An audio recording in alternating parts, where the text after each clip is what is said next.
नमस्कार साथियों, आप सबका स्वागत है। इस प्रेस कॉन्फ्रेंस की शुरुआत कांग्रेस अध्यक्ष जी मल्लिकार्जुन खड़गे जी करेंगे। वो आपको पहले संबोधित करेंगे। मल्लिकार्जुन खड़गे जी, कांग्रेस अध्यक्ष।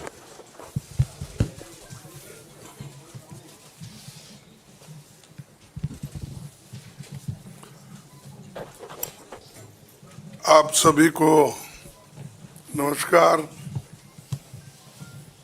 आज इस प्रेस कॉन्फ्रेंस में हमारे नेता पूर्व अध्यक्ष श्रीमती सोनिया गांधी जी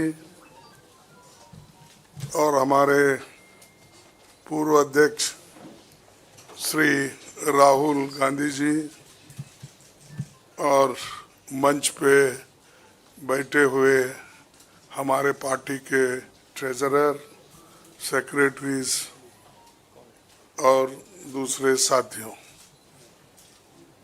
ये एक विशेष प्रेस कॉन्फ्रेंस है। मैं क्योंकि ये पहली बार हमारे नेता इस चंद इश्यू पे वो कहेंगे और राहुल जी भी अपनी बात आखिरी में रखेंगे। मैं एक आपका समय 7-8 मिनट लूँगा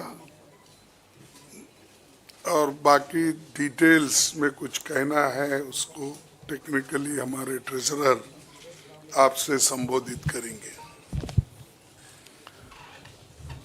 दोस्तों, ये तो 18वीं लोकसभा के आम चुनाव की घोषणा तो हो चुकी है। देश का हर एक नागरिक इसमें भाग लेने के लिए उत्सुक है। भारत पूरी दुनिया में अपने लोकतंत्र मूल्यों और आदर्शों के लिए जाना जाता है। किसी भी लोकतंत्र के लिए निष्पक्ष चुनाव अनिवार्य होता है, एसेंशियल होता है। साथ ही ये भी अवश्य होता है कि सभी राजनीतिक दल के लिए लेवल प्लेइंग ग्राउंड यानी समान लेवल प्लेइंग फील्ड हो, सभी के पास समान रूप से संसाधन हो।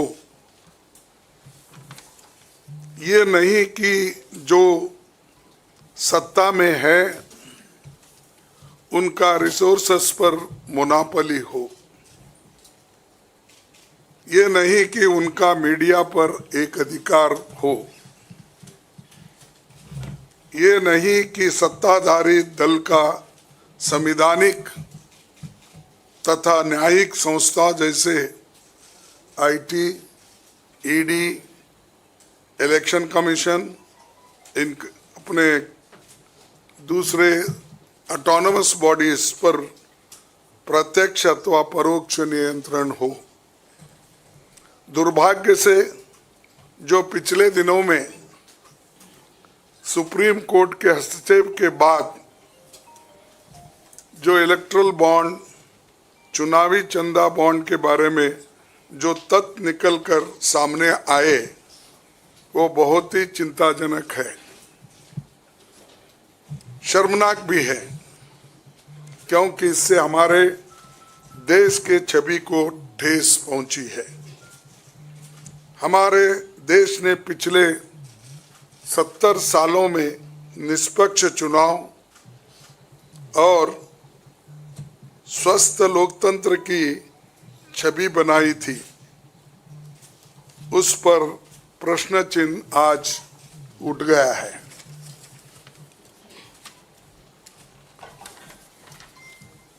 सुप्रीम कोर्ट ने जिस चुनावी चंदा बॉन्ड को इलीगल और अनकॉन्स्टिट्यूशनल कहा, उस स्कीम के तहत मौजूदा सत्ताधारी दल ने हजारों करोड़ रुपए से ज्यादा अपने अकाउंट में भर लिया है। और दूसरी तरफ साजिशन मुख्य विपक्षी दल का बैंक अकाउंट फ्रीज कर दिया गया है ताकि हम पैसों के अभाव में बराबरी से चुनाव ना लड़े और ना लड़ पाए। ये सत्ताधारी दल द्वारा एक खतरनाक खेल है। इसके दूरगामी प्रभाव होंगे, क्योंकि अगर डेमोक्रेसी को इस देश में बचाना है तो लेवल प्लेइंग ग्राउंड होना चाहिए। ऐसा भी नहीं होना चंद देशों में चुनाव हो रहे हैं, 99% वोट एक ही आदमी ले रहा है। ऐसा आपको तो मालूम हो गया रिसेंटली किन किन देशों में ऐसा हुआ है। तो ये सत्ताधारी दल द्वारा एक खतरनाक खेल खेला गया है। इसके दूरगामी प्रभाव होंगे, पर यह स्पष्ट है कि इस तरीके से किसी राजनीतिक दल को असहाय बनाकर चुनाव लड़ने में बाधा उत्पन्न कर और फ्री एंड फेयर इलेक्शन कभी नहीं कहा जा सकता। देश की जनता, एक आम नागरिक एक देख सकता है कि बीजेपी ने चुनावी चंदा बॉन्ड से 56% पैसे हासिल किए हैं, वहीं कांग्रेस को 11% ही मिले हैं। और ये वो पैसे जो बॉन्ड से बीजेपी ने लिए हैं, इसके अलावा जो कैश में इनके पास आता होगा तो कोई अकाउंट ही नहीं है। आप इनके खर्चे देखिए, हर तरफ इनका एडवर्टाइजमेंट लगा है और एडवर्टाइजमेंट में भी मोनोपोली बना ली है। प्रिंट मीडिया हो, टीवी हो और सोशल मीडिया हो, इनका बहुत डोमिनेशन है।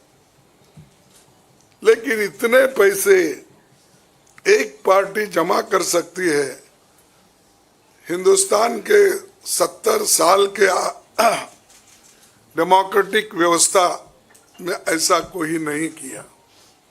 ये पहली बार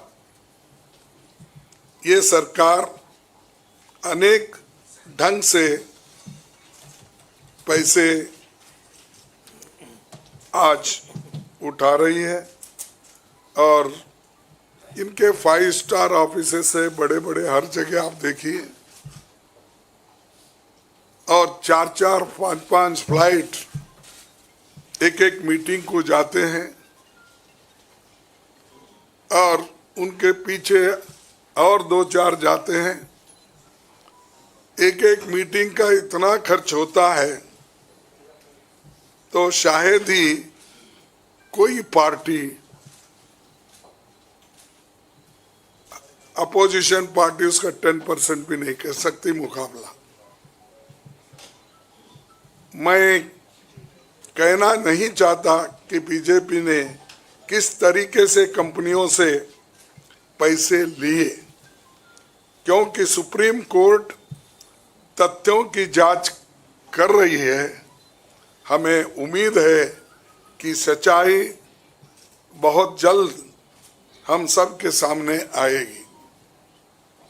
और अंत में मैं देश के संवैधानिक संस्थाओं से अपील करता हूं कि अगर वो फ्री एंड फेयर इलेक्शन चाहते हैं तो हमारी पार्टी को बगैर किसी रोक टोक से बैंक अकाउंट्स का इस्तेमाल करने दे, और जो इनकम टैक्स का क्लेम है वो अंततः कोर्ट के निर्णय के अनुसार सेटल हो जाएगा।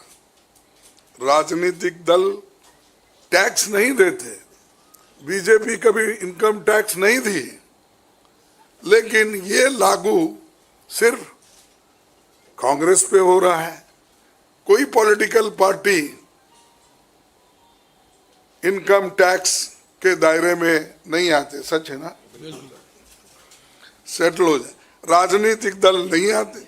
बीजेपी ने कभी नहीं दिया अकाउंट।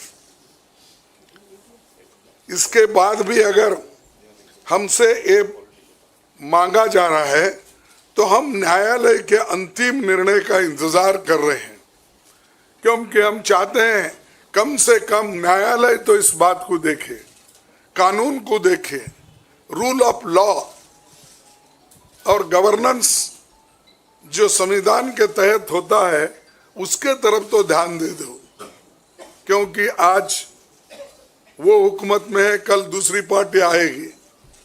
लेकिन हमको ये लेवल प्लेइंग ग्राउंड जो हमने पहले से बनाया था, नेहरू जी से लेकर हम 89 और बाकी के लोग भी, जब इवन वाजपेयी थे उस वक्त भी ऐसा नहीं था।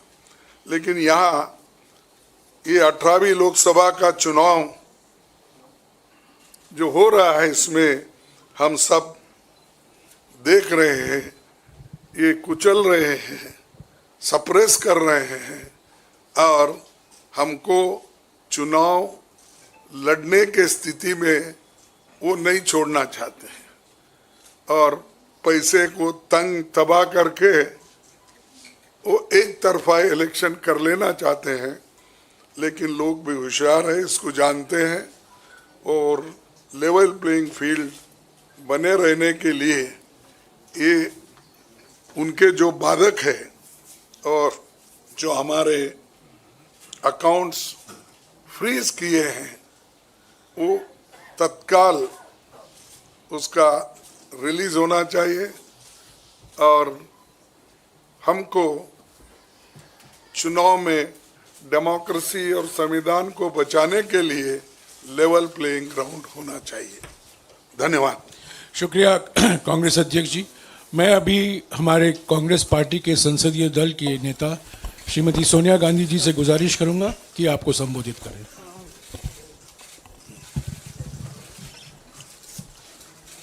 Thank you, Kahiji. Well, the issue we are taking up today is extremely serious, as Congress President has just mentioned.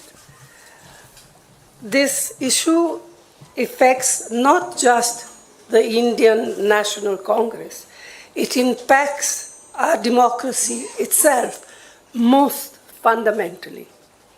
A systematic effort is underway by the Prime Minister to cripple the Indian National Congress financially. Funds collected from the public are being frozen and money from our accounts is being taken away forcibly.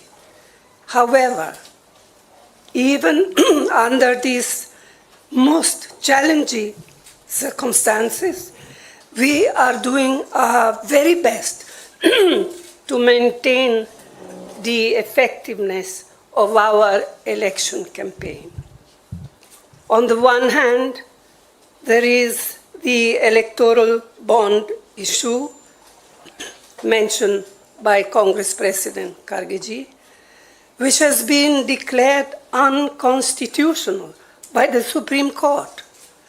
The electoral bonds have benefited, as everyone knows, the BJP hugely, massively.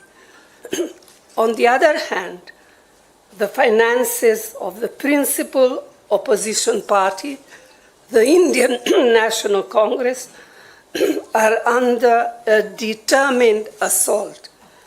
This, we all believe, is unprecedented and undemocratic. Thank you. शुक्रिया सोनिया जी। मैं अभी हमारी AICC के कोषाध्यक्ष अजय माकिन जी से गुजारिश करूंगा कि आपको थोड़ा विस्तार से जानकारी दें।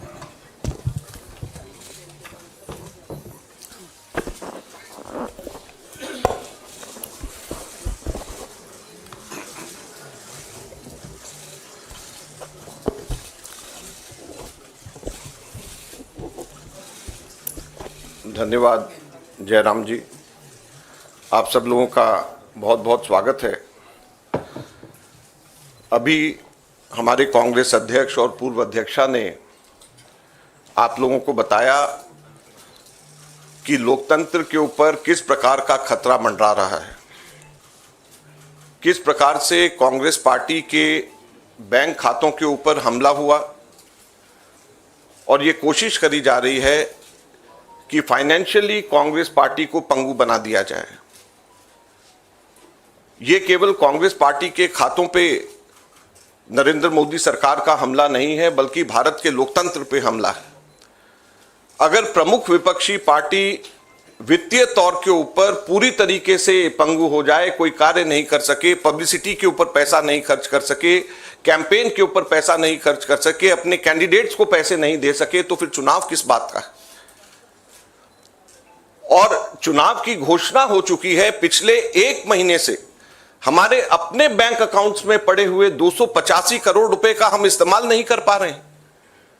हम लोगों को पब्लिसिटी के लिए अखबारों के अंदर स्लॉट्स बुक करने, हम लोगों को पब्लिसिटी के लिए इलेक्ट्रॉनिक मीडिया के अंदर स्लॉट्स बुक करने, हमको सोशल मीडिया के अंदर इस्तेमाल करना है, हमको पोस्टर छपवाने, हमको पैम्फलेट छपवाने। अगर हम लोग वो काम भी नहीं कर सकते तो किस प्रकार से लोकतंत्र जिंदा रहेगा और कैसा लोकतंत्र है ये।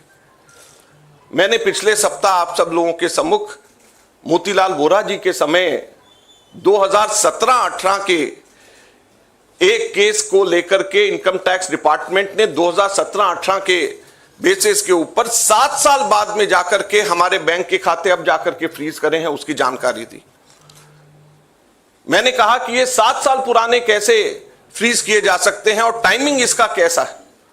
लेकिन मुझे अभी बहुत दुख के साथ कहना पड़ रहा है कि पिछले हफ्ते ये नोटिस हम लोगों के पास में आया है, इसकी कॉपी आप सब लोगों को मिल गई है, आप सब लोगों के आ गई है, आप जरा देखिए। ये सीताराम केसरी जी के जमाने का नोटिस हमें पिछले हफ्ते आया है।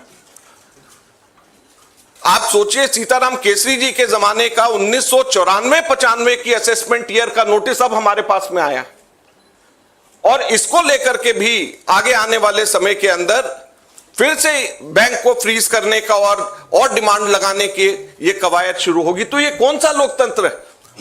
अगर इसी रफ्तार से जाएंगे तो महात्मा गांधी के समय पे जमनालाल बजाज जब ट्रेजरर हुआ करते थे, उस टाइम पे भी कोई चीज निकाल करके अब इस वक्त इस चुनाव से पहले हमारे अकाउंट्स को फ्रीज किया जाएगा। तो ये किस चीज का लोकतंत्र है। 30 साल पुराना, 31 साल पुराना असेसमेंट ईयर का हिसाब निकाल करके हमारे खाते फ्रीज करे जा रहे हैं ताकि हम लोग चुनाव ही ना लड़ पाए।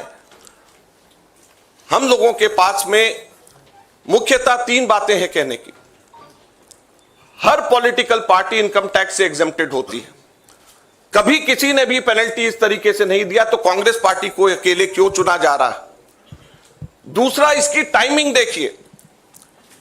2017-18 का मोतीलाल वोरा जी के टाइम का और 1994-95 का सीताराम केसरी जी का समय, और केवल 1 महीना पहले चुनाव के घोषणा होने से पहले यह काम शुरू किया जाता है। और तीसरा, क्वांटम ऑफ पनिशमेंट देखिए कि कितना बड़ा पनिशमेंट। क्या हमारे सिर्फ 0.07% पूरा 199 करोड़ का कैश में हमारे अपने एमपीज ने अपनी तनख्वाह दी, उसकी वजह से 0.07% की अनियमितता की वजह से 106% की पेनल्टी हमारे ऊपर लगाई गई। 106% की कितना, 0.07% की अनियमितता की वजह से 106% की पेनल्टी हम लोगों के ऊपर लगाई गई है। ये क्वांटम। हम लोगों ने मात्र 30 दिन लेट हम लोगों ने अपने अकाउंट सबमिट करे। ये इनकम टैक्स एक्ट मेरे पास में है, इसका सेक्शन 234F ये कहता है कि सिर्फ 10,000 रुपए की मैक्सिमम पेनल्टी ली जा सकती है अगर कोई व्यक्ति लेट अपना, कोई भी ऑर्गेनाइजेशन या व्यक्ति कोई भी लेट अपना इनकम टैक्स सबमिट करे, केवल 10,000 रुपए। और हमारे ऊपर 210 करोड़ रुपए का, 210.25 करोड़ का 210.25 करोड़ का लियन मार्क कर दिया गया। 10,000 की सिर्फ पेनल्टी, सिर्फ 0.07% का हमारा टोटल अकाउंट में से कैश के अंदर लिया गया। ये कहां का न्याय। 115 करोड़ रुपए फोर्सफुली हमारे बैंक अकाउंट से इनकम टैक्स ऑफिसर्स ने बैंक मैनेजर्स के पास में जाकर के सरकार को ट्रांसफर करा दिया गया। वो अब हमारे पास में नहीं है। 115 करोड़ रुपया बैंक मैनेजर्स को जाकर के एक तरीके से डरा करके धमका करके इनकम टैक्स ऑफिसर्स ने हमारे अकाउंट से इनकम टैक्स डिपार्टमेंट और सरकार को वापस ट्रांसफर करा दिया। मैंने बताया जैसे पिछले 5 हफ्ते से 1 महीने से भी ज्यादा हम अपने पैसे जो हमारे वर्कर्स ने इकट्ठे करे हैं वो हम इसका उसका इस्तेमाल नहीं कर रहे हैं, कर पा रहे हैं। ये कहां की डेमोक्रेसी है, ये कहां का लोकतंत्र रह गया। तो इसलिए हम आपसे कहना चाहते हैं, ये केवल हम लोग तो अपनी लड़ाई लड़ेंगे, लेकिन ये आप लोगों की भी लड़ाई, मीडिया की भी लड़ाई है, देश की जनता की लड़ाई है। अगर आप इसके अंदर हमारे को समर्थन नहीं करेंगे तो लोकतंत्र जिंदा नहीं रहेगा, ना आप रहेंगे ना हम रहेंगे। धन्यवाद।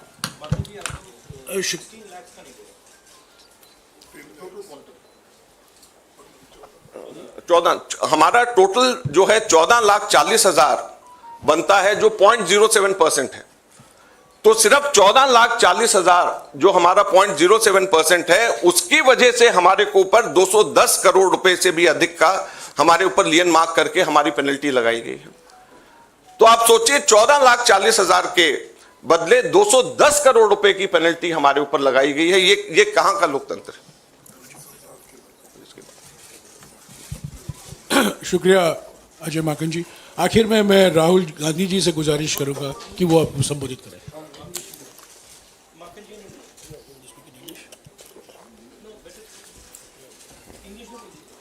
ये डिटेल्स आपको अंग्रेजी में अभी अजय माकन जी देंगे।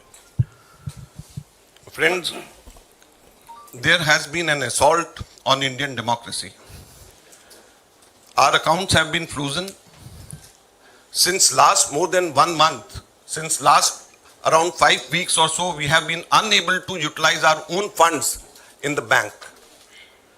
You'll be surprised to know that a case, income tax case pertaining to 2017-18, which is 7 years back, on that basis, income tax has served us notice for 210 crores 25 lakh rupees. That amount of lien was marked against the Congress party in all our accounts. And effectively we are unable to utilize our 285 crore rupees, our own money which is lying in the bank. The most important thing is the timing and the exemptions which all the political parties enjoy. When all political parties enjoy income tax exemption, then why is it being slapped on the Congress party? Never it has happened in the past that the BJP had to pay any kind of penalty, any kind of income tax. Then why is it that the Congress party being singled out? The timing is such that 7 years old case, it seems that the BJP was waiting for the elections to come, and just 1 month before the elections were to be announced, they froze our accounts. So imagine how can it be a level playing field? We don't have money to give to our candidates. We don't have money to publish our pamphlets. We don't have money to organize our public meetings. We don't have money to book advertisements in the social media or in the newspapers. So how are we going to fight the elections, or how is democracy still alive in the country where the principal opposition party is unable to spend even a single penny in the elections? And it is not only this, the government has not stopped only on this 2017-18 notice. We have been slapped with another notice last week, and it pertains to 1994-95 during Sitaram Kesri when he was the treasurer.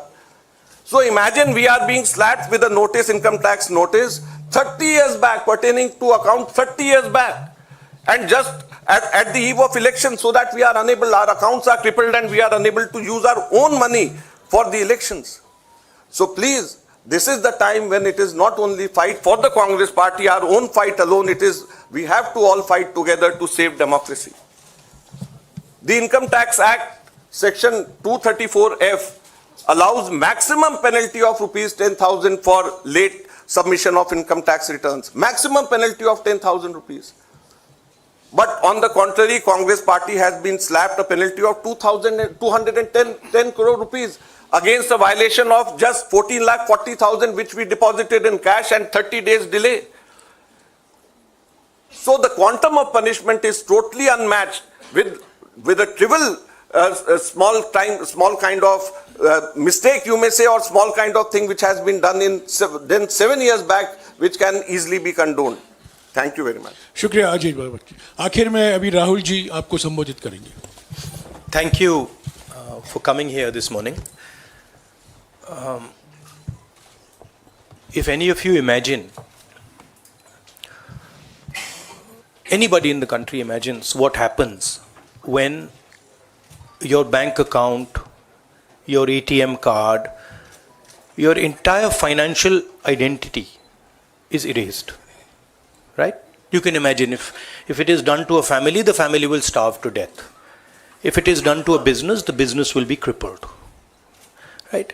This is what has been done to the Congress party 1 month back. All our bank accounts have been frozen. We can do no campaign work. We cannot support our workers. We cannot support our candidates. Our leaders cannot fly from one part of the country to the other. Forget fly. They can't take a railway train. And this has been done literally 2 months before the election campaign. Why has it been done? One notice comes from the 90s. Another notice comes from 6-7 years ago. Quantum amount, 14 lakh rupees. And punishment, our entire financial identity. Right? What's interesting to me is that there are institutions in this country that are supposed to protect the democratic framework. There are the courts in the country, there's the election commission in the country, right? And nothing is happening. The election commission has not even said, wait a minute, you have frozen the bank account of the largest, of one of the biggest political parties, largest opposition in the country. And already our ability to fight the election has been damaged. We've already lost a month. As Makanji said, we are unable to get slots for advertising. We are unable to put ads in newspapers. And so what sort of a democracy is this? This is a criminal action on the Congress party. And it's a criminal action done by the Prime Minister and the Home Minister. It's very clear. This type of activity does not happen without them in today's India. And so the idea that India is a democracy, this is a lie. There's no democracy in India today. The idea that India is the world's largest democracy, it's a lie. It's a complete lie. 20% of India votes for us, and we are not able to pay 2 rupees for anything. Right? And it has been orchestrated to cripple us in the elections. Now, even if our bank accounts are unfrozen today, huge amount of damage has been done to Indian democracy. And no court is saying anything. No election commission is saying anything. No institution is saying anything. Media is not saying anything. It's ridiculous. And it's your duty, and I'm not just speaking to the media, it is the duty of all the institutions of this country, it is the duty of the people of this country. You're being robbed of your most important asset. You're being robbed of your constitution, you're being robbed of your democratic structure, you're being robbed of the entire architecture, and everybody's just quiet. I can say it in Hindi. 1 महीने पहले Congress party के सारे bank account freeze कर दिए गए. आप सोचिए, आप किसी परिवार के बैंक अकाउंट फ्रीज करिए, किसी व्यक्ति के बैंक अकाउंट फ्रीज करिए, किसी बिजनेस के बैंक अकाउंट फ्रीज करिए, किसी भी संस्था के बैंक अकाउंट फ्रीज करिए, होता क्या है? एकदम खत्म हो जाता है. अगर आपने किसी परिवार का बैंक अकाउंट फ्रीज कर दिया, भूखे मर जाते हैं. वो कांग्रेस पार्टी के साथ किया जा रहा है. 1 महीने पहले ये हुआ, और किसी संस्था ने, हिंदुस्तान की संस्था ने, किसी कोर्ट ने, किसी इलेक्शन कमीशन ने चूं तक नहीं कहा. सब ड्रामा देख रहे हैं. 20% हिंदुस्तान के लोग कांग्रेस पार्टी को वोट देते हैं. हम 20% लोगों को रिप्रेजेंट करते हैं, और आज हम रेलवे टिकट नहीं खरीद सकते. आज हम अपने नेता को एक शहर से दूसरे शहर नहीं भेज सकते. हम एडवर्टाइजमेंट नहीं लगा सकते. और क्यों? 14 लाख रुपए 7 साल पहले 14 लाख रुपए का इशू है और 200 करोड़ रुपए का फाइन, और सारे के सारे बैंक अकाउंट फ्रीज कर दिए। जब इनकम टैक्स, ये दिखाना मुझे जरा, सॉरी क्या 200 करोड़, जब इनकम टैक्स, साफ इनकम टैक्स की जो एक्ट है साफ कहता है कि ज्यादा से ज्यादा 10,000 रुपए का फाइन लगेगा। तो ये है हिंदुस्तान का लोकतंत्र।